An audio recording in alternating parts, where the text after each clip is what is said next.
Bonjour, j'espère que vous allez bien. Moi, je vais très bien par la grâce de Dieu. Je suis Annick Abba, alias la femme atypique. Bienvenue sur ma chaîne. Sur cette chaîne, je valorise mon métier.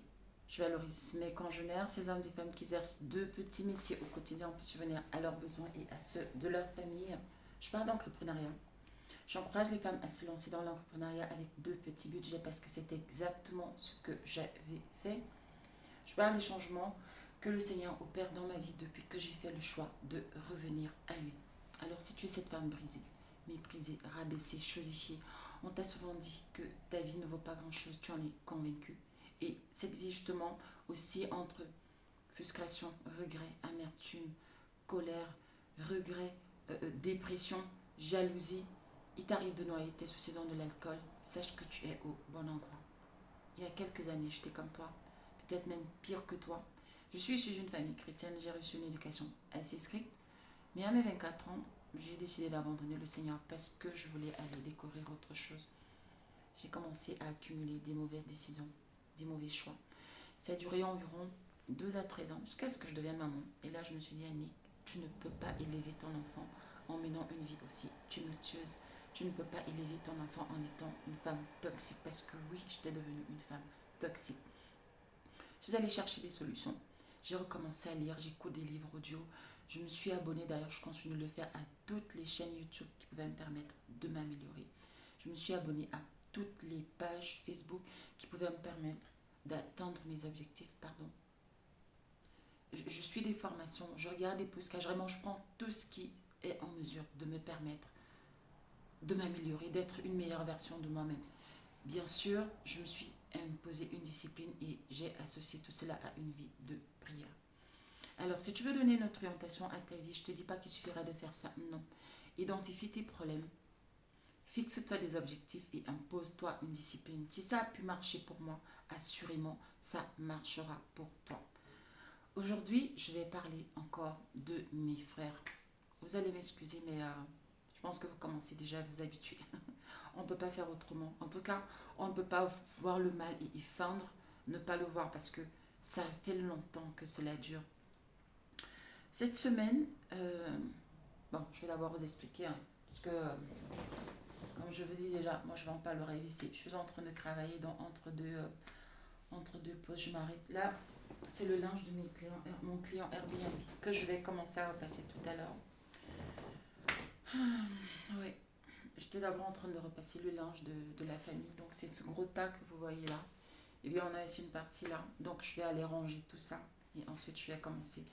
Ça sera mon travail rémunéré. Donc même les samedis, quand je ne sors pas pour aller faire pour superviser l'émission, quand je ne sors pas pour aller voir, je sais pas, rencontrer des clients, ou même quand je ne sors pas travailler, parce qu'il arrive certains samedis, surtout chez les clients Airbnb, que j'aille travailler.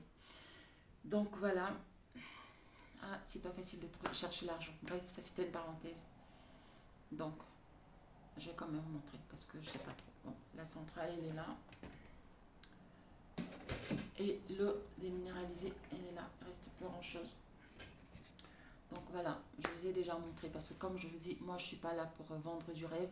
Je suis pas là pour encourager la fainéantise. Je suis pas là pour donner l'impression que la vie est facile et que voilà, on va changer les choses en rêvant, qu'on va changer les choses en étant des feignants. Non, ça ne marche pas comme ça. Et surtout, je tiens toujours à faire mes vidéos. J'aime bien faire mes vidéos quand je suis chez mes clients parce que c'est vraiment en adéquation avec les valeurs que je défends. Et c'est pour ça aussi que parfois, quand je repasse le linge de mes clients comme ça, je vous montre que ce n'est pas facile. J'ai beaucoup de choses à faire, je n'ai pas de temps, mais malgré ça, je n'ai pas de temps et c'est justement ces valeurs-là que je veux, que je défends, c'est-à-dire dire aux femmes qu'il faut qu'elles se bougent, dire aux femmes qu'il faut qu'on travaille, il faut qu'on se bouge parce que nous sommes tellement en retard, nous avons tellement un grand retard à rattraper que c'est très compliqué. Donc voilà, si vous vous posez des questions sur ce décor-là, je vous ai expliqué. Donc je disais que je voulais parler à mes frères. Cette semaine, j'ai été victime de racisme. En réalité, ça ne me dérange même pas parce que déjà, je suis consciente que je ne suis pas chez moi ici. Et donc, ça ne me dérange pas. J'ai déjà été victime de racisme plusieurs fois. Et donc, honnêtement, psychologiquement, je suis prête à ça, hein. Mais ce qui m'a choquée, c'est que ce monsieur-là me parlait de la CAF. Alors, pour la petite histoire, je vais au magasin pour faire des courses. Et donc, j'ai terminé, j'étais sur la file, j'attendais mon tour pour passer en caisse. Et là, un monsieur arrive, il veut passer devant moi. Donc, je lui dis, monsieur, il y a une file, allez faire la queue. Et là, il s'énerve. Un petit bout d'homme, hein, je ne sais même pas s'il mesurait 1,60 m. Et il se met à me tenir des propos désobligeants. Vous croyez où, machin, rentrez chez vous. Vous connaissez un peu le genre. Ouais, vous parlez de file, allez faire la file, allez faire la queue à la CAF. Depuis que je suis en France, je ne me suis jamais intéressée à la CAF. Jamais. C'est-à-dire, je sais pas, je suis partie du principe que dans mes deux pays, que ce soit au Sénégal, que ce soit au Cameroun, il n'y a pas de CAF là-bas. Donc, je ne peux pas venir dans un pays et commencer à penser aux aides, non. Donc, même quand j'ai eu mes enfants, c'est mon binôme qui s'en occupe, c'est-à-dire les histoires d'allocation familiale, c'est lui qui s'en occupe. Et lui, il est vraiment il est très, très regardant parce qu'il me dit que il a cotisé, machin, qu'il y a droit. Donc, moi, honnêtement, dans mon pays, on ne connaît pas la CAF là-bas. Et en plus de ça, ce qui m'a encore dégoûté avec la CAF, c'est que un jour, je crois que je revenais des cours, c'était en 2000, ça devait être en 2016 ou 2015, je ne sais plus. En tout cas, je revenais des cours quand je faisais mon MBA et j'ai vu un couple, quand je n'ai pas donné leurs origines, qui étaient en train de se chamailler. Ils étaient même sur le point d'en venir aux mains, on a dû les séparer. Et ils parlaient leur langue et ils parlaient, enfin, ils introduisaient les noms, CAF, machin. Et c'est comme ça que j'ai compris que c'était à cause de la CAF. J'ai eu terriblement honte. Et puis, il y avait les blancs qui les regardaient. Donc, ce qui fait que forcément, ils ont véhiculé une mauvaise image. Et moi, tout ça, donc, je me suis dit, si je dois me retrouver dans une histoire où je me tirais avec mon mari ou, je sais pas, mon compagnon pour les histoires de la CAF, autant mieux ne même pas m'intéresser à ça. Donc, honnêtement, dans ma tête, dans mon cerveau, le vocabulaire CAF n'existe pas. Ça ne m'intéresse pas. Donc, voilà, monsieur, parce qu'il a vu une femme noire, il assimile aux histoires de la CAF. Et si ce monsieur a fait ça, c'est parce que pour les Occidentaux, de manière générale, l'Afrique, c'est la misère. Pour les Occidentaux, de manière générale, l'Afrique, c'est la famine, c'est les problèmes, c'est les souffrances. Et ils savent surtout qu'ils n'ont personne en face. Ils savent qu'ils n'ont personne en face parce que je crois qu'il y a encore 30 ou peut-être un peu moins. Bon, on va essayer de dire, il y a encore 15 ans, on, on méprisait les Chinois, voilà. On leur parlait mal. Pour eux, c'était... on avait toujours l'image de quand ils avaient souffert du beriberi. Parce que je me souviens quand j'étais enfant, d'ailleurs même dans mon livre de biologie, il y avait un paragraphe, non tout un chapitre où on parlait du beriberi, de la famine, on parlait des maladies liées à la famine. Et donc on voyait, il y avait une illustration d'un Chinois qui était tout maigre et on disait qu'il avait eu le beriberi. On avait parlé de, on disait dans le texte que c'était dû au fait qu'il à une époque, comme il y avait la famille là-bas, ils mangeaient beaucoup de riz et ça a créé euh, beaucoup de maladies. Et donc, pendant longtemps, vraiment, après cette histoire-là, la Chine, c'était ça. Quand on parlait de la Chine, c'était la faim, c'était la famine, c'était la misère. Mais depuis, on va dire, depuis les 10 dernières années, ou même les 5 dernières années, parce que c'est vraiment depuis, on va dire, depuis les 5 dernières années où ça devient, où la Chine est en train d'impressionner tout le monde, où ils sont devenus le grenier du monde, où, comme vous voyez, tout est made in China, tout est made in China, où on commence à comprendre que les gars sont devenus une puissance. Aujourd'hui, ils ont du mal à dire qu'ils sont premiers, mais moi je suis certain qu'ils sont premiers, c'est juste parce qu'ils ne veulent pas l'admettre. Ils en sont même au point où ils sont en train de regretter pourquoi ils ont délocalisé pour aller s'installer en Chine. Ils ont pris la technologie, ils sont allés leur donner comme ça. Donc, ce qui fait qu'aujourd'hui, ils ne peuvent plus, on ne manque plus de respect aux Chinois, on ne leur manque plus de respect. C'est-à-dire que même le simple Chinois qui tient un bar tabac, on ne leur manque pas de respect. Mais nous alors, c'est tout le monde qui nous manque de respect. C'est tout le monde qui nous méprise. Voilà donc un homme, ce monsieur-là, je vous assure, il mesure moins d'1,60 m. C'est vraiment tout petit parce que moi je mesure 1,82 m. Donc le gars, il m'arrivait quelque part là. Et moi, je suis venue dans son pays. C'est vrai que les apparences sont composées, mais tel que j'écoutais ce monsieur-là parler, les propos qu'il tenait, je ne pense pas qu'il soit chef d'entreprise parce que non seulement l'entrepreneuriat façonne, mais en plus de ça, on est quand même en France où il y a des fortes chances que dans une entreprise qui ait une certaine mixité, d'ailleurs, c'est de plus en plus mis en avant quand une entreprise est mixte, je sais pas, c'est un peu devenu le politiquement correct, quoi. C'est-à-dire, ça vous permet de polir votre image, de dire que vous n'êtes pas des racistes. Donc, un entrepreneur qui a des Noirs, enfin, on va parler de la minorité, ça va être les Arabes, ça va être les Asiatiques, ne peut pas tenir de tels propos. Donc, il y a de fortes chances que ce monsieur ne soit pas entrepreneur. Il a donc peut-être été salarié toute sa vie et il vient s'en prendre à moi parce que je suis une femme noire, il s'en prend à moi et il me parle de la CAF alors que je suis sûre que moi, aujourd'hui, j'apporte à son pays plus qu'à lui qui est natif. Pourquoi? Parce que je crée des emplois aujourd'hui dont je participe, je contribue à la réduction du taux de chômage et lui, simplement parce qu'il est blanc, simplement parce qu'il est chez lui, il se permet de m'humilier comme ça. Alors, vous mes frères, vous qui tomberez sur cette vidéo, j'ai vraiment envie de vous poser la question, ça va encore durer longtemps cette situation où les Noirs sont toujours méprisés partout? Quand aujourd'hui on parle de la fuite des cerveaux, c'est ça, parce qu'aujourd'hui quand même, je représente une valeur qui aurait pu servir à l'un de mes deux pays, ou même aux deux pays, pourquoi pas, c'est-à-dire le Cameroun et le Sénégal. Oui, parce que pour la petite histoire, je suis franco-sénégalaise. Non, qu'est-ce que je raconte? Non, je suis camerouno-sénégalaise. Ou sénégalo-camerounaise, dites ça comme vous voulez. Donc voilà, j'ai deux nationalités. Comment j'aurais pu servir dans l'un de mes pays, même si je suis en train de voir justement dans quelle mesure les choses vont se mettre en place. Jusqu'à quand on va continuer à être humilié comme ça? Aujourd'hui, on parle de la fuite des cerveaux. Quand c'était l'esclavage, ils venaient nous chercher chez nous. Mais aujourd'hui, c'est nous qui fuyons chez nous pour venir ici. Parce qu'on a véhiculé une image selon laquelle l'Afrique c'est la pauvreté, l'Afrique c'est la misère, l'Afrique c'est l'insalubrité. Même si je ne dis pas que ce soit faux, mais il y a aussi qu'il y a une part de vérité là-dedans, mais il y a aussi une part de mensonge là-dedans. L'Afrique ce n'est pas que ça. Mais de toute façon, l'image qu'on véhicule, c'est qu'il n'y a rien de bon chez nous. Et nous-mêmes, on est en train de contribuer pour que cette image continue à être alimentée. Et vous, nos hommes, qu'est-ce que vous faites?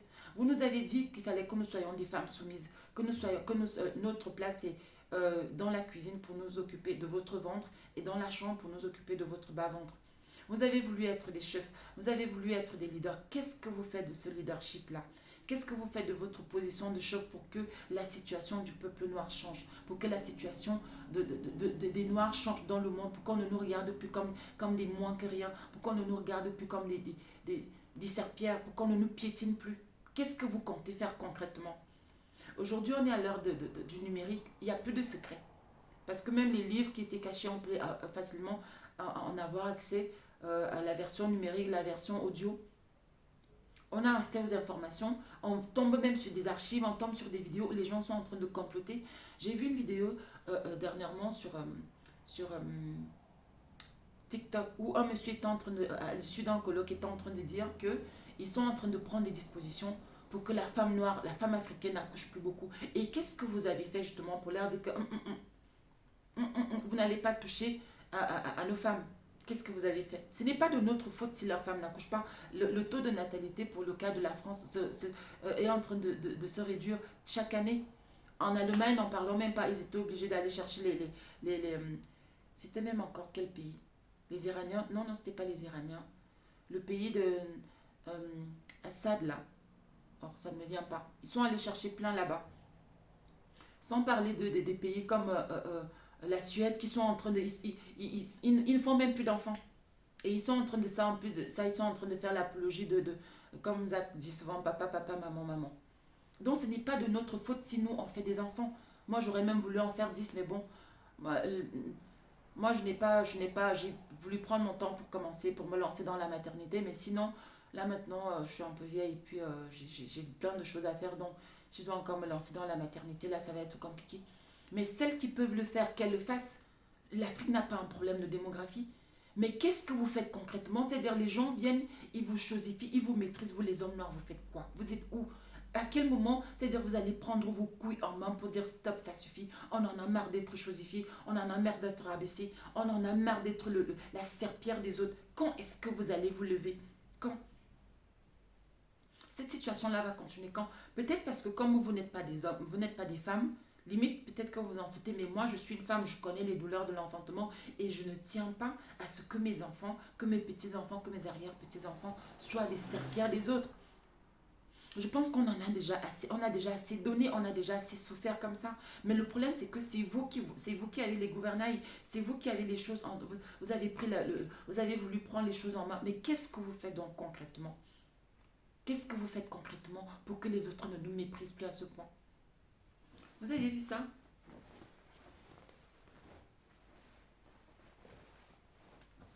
Donc tout ça, ce sont les thés. Et ça c'est la housse de couette. Voilà. Ça c'est la housse de couette. Donc c'était blanc comme ça à l'origine. Et j'ai fait la teinture dessus. C'est très courant au Mali. La teinture, vous savez, les boubous, les bazins qu'on porte là, il paraît que c'est comme ça qu'ils font ça. Donc la dernière fois que j'étais au Cameroun en 2018, donc j'avais besoin de ces produits-là. C'est ma maman qui m'a appris à faire ça. Je vous ai déjà dit qu'elle était assistante sociale de formation, donc elle sait faire plein de choses. Et bien sûr, elle forme les femmes. Elle fait de moins en moins parce que voilà, elle prend de l'âge, mais avant, elle était toujours en train de former les femmes. Elle sait faire des savons, elle sait faire plein de choses. Dernièrement, la formation elle a suivi, c'était lors du 8 mars, elle a suivi une formation pour élever les chenilles blanches. Vous savez, on appelle ça chez moi le fosse. Donc elle a fait, elle a allé tester à la maison, elle a réussi. Elle m'a montré la vidéo, il y avait environ une vingtaine de chenilles. Donc c'est vraiment pour vous dire qu'elle est toujours, elle est très dynamique. Et je tiens un peu ça d'elle. Bon, mon papa aussi était très dynamique. Bon, je tiens de mes deux parents. Je ne sais pas si c'est 50-50 ou 50-60 en tout cas. Quoi qu'il en soit, je, je tiens de mes deux parents. Alors, on est parti dans un magasin au marché central, pour ceux qui connaissent au Cameroun, à Yaoundé. Et ils sont partis dans un magasin où justement elle va souvent acheter ces produits-là. Et c'est un magasin qui est tenu, ou alors qui était tenu à l'époque par les Indiens. Donc j'arrive, elle explique, c'est elle qui connaît les produits. Moi j'avais fait la liste après pour savoir comment j'allais composer et tout. Donc elle explique, voilà, je veux tel produit, je veux tel produit. Et pendant qu'on attendait qu'on aille chercher, qu'on nous serve, il y avait une dame qui était à la caisse, c'était une dame indienne. Mais vraiment aussi foncée que moi, hein. La seule différence, c'est que voilà, eux, ils ont des cheveux lisses et puis des fins, des traits un peu fins, puisque tout le monde sait que nous, on a des gros nez. Bref. Et si vous aurez vu comment cette femme était en train de parler au salarié qui était là justement, qui était en train de servir les clients, j'étais choquée. À un moment, j'ai voulu réagir. Ma mère m'a dit, tais-toi, tu n'es pas venu résoudre les problèmes des gens ici. S'ils étaient malheureux, il y a longtemps qu'ils seraient déjà partis. Est-ce qu'un Camerounais, un Béninois, un Togolais, un Congolais, un Sénégalais peut aller se permettre de faire ça en Inde?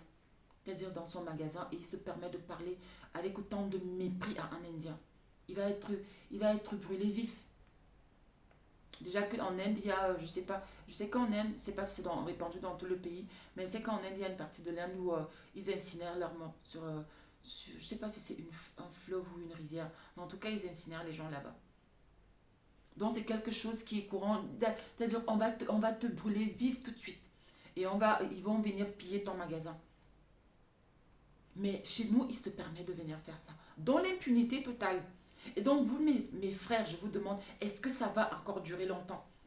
Est-ce que ça va encore durer longtemps pour que des ingénieurs, des médecins, des experts comptables, je ne sais pas, c'est-à-dire des cerveaux noirs africains viennent souffrir parfois en Occident alors qu'on peut aller contribuer pour développer notre pays? Vous allez me dire que oui, ne me parlez pas des personnes comme Jean-Yves ou encore Philippe Simon, ne me parlez pas de parce qu'ils ne représentent même pas, ils ne représentent pas grand-chose. Ou encore ne me parlez pas de parce qu'il y en a aussi ceux qui ne sont pas en vue mais qui font déjà bien. Ne me parlez pas de cela parce que, comme je vous dis, ils ne représentent même pas 0,0,0,%. 0,0,1%. Non, ils ne représentent rien du tout en termes d'impact, en termes de puissance. Ils ne représentent rien.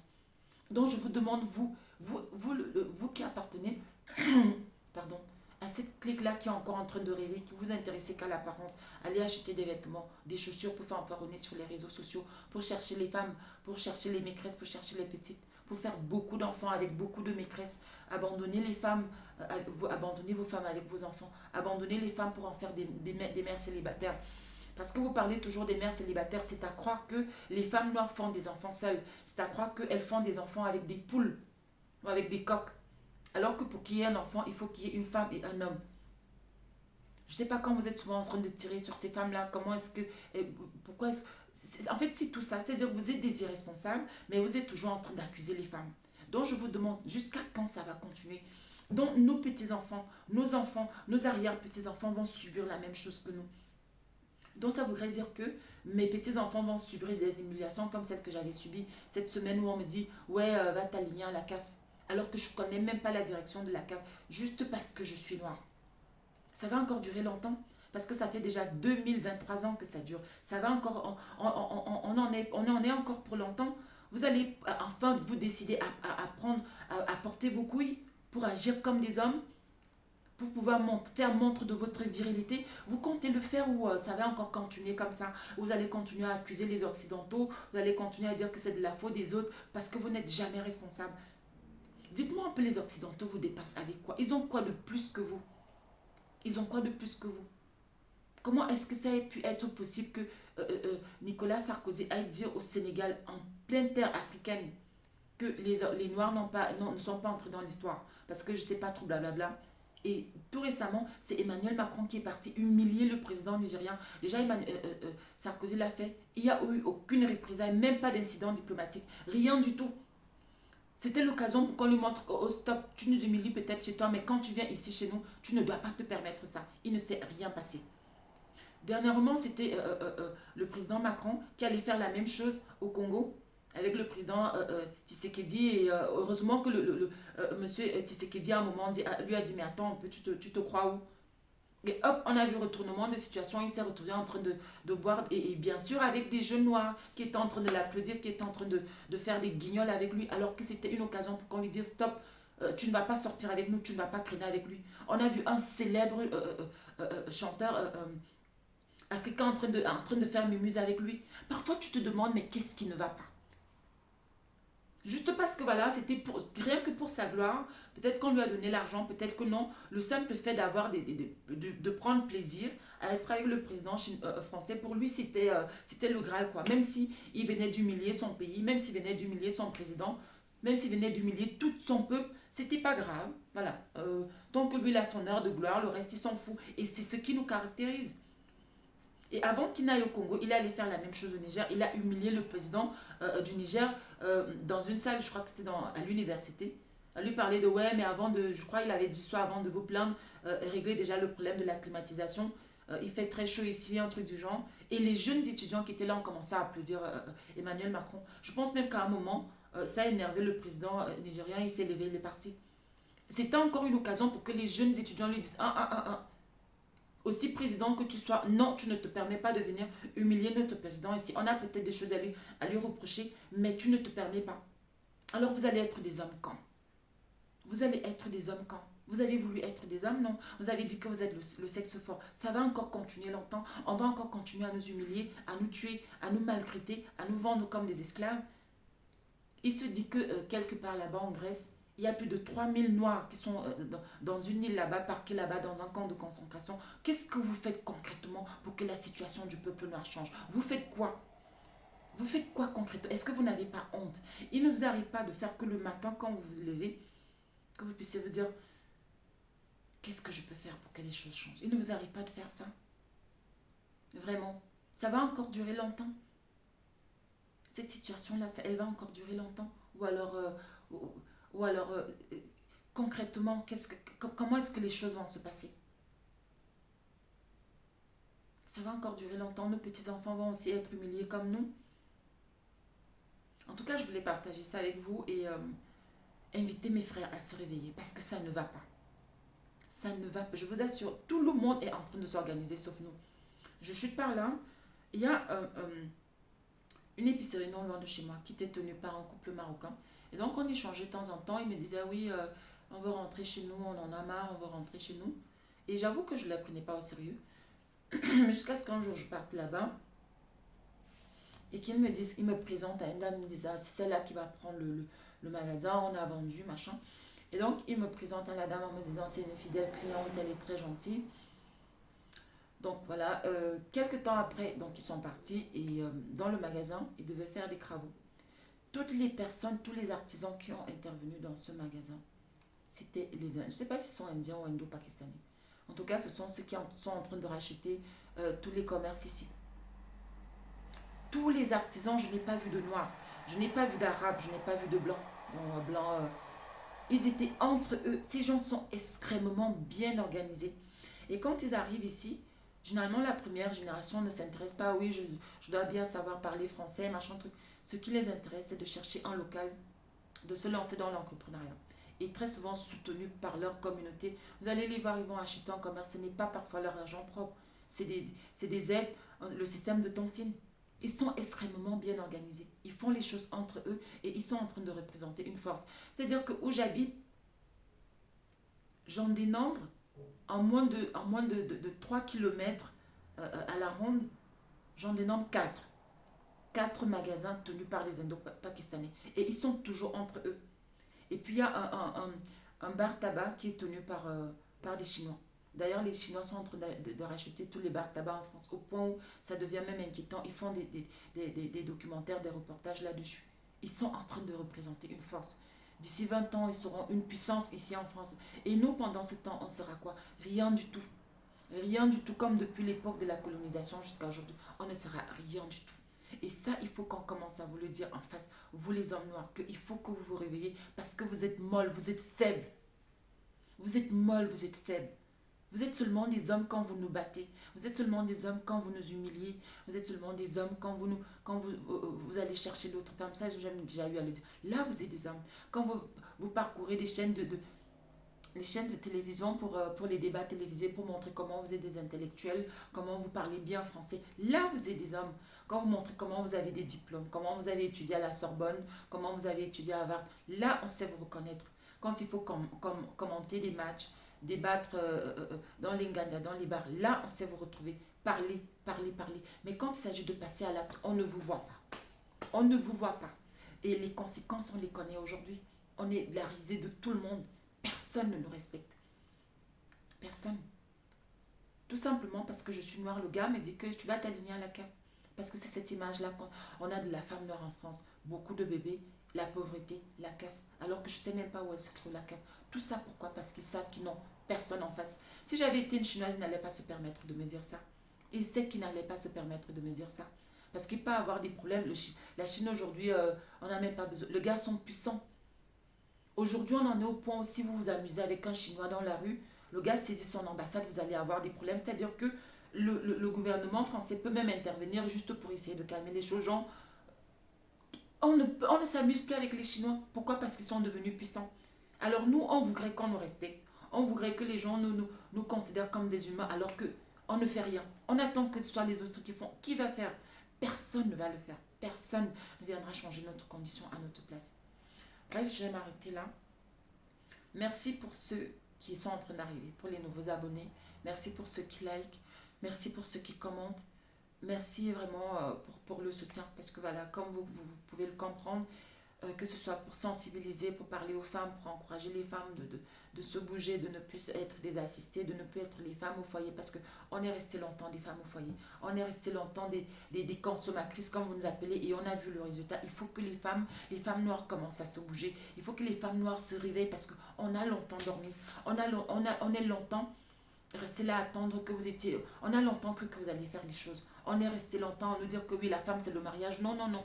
Il faut que les femmes africaines commencent à se réveiller. Parce que si on ne fait rien, de toute façon, vous ne faites rien. Donc, il faut que nous, on commence à se lever et qu'on essaie de faire quelque chose parce que ça ne va pas.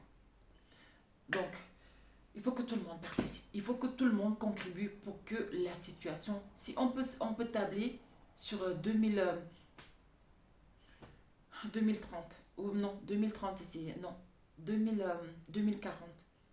Je pense que si on se met ensemble, si on se bouge, d'ici 2040, beaucoup de choses vont changer.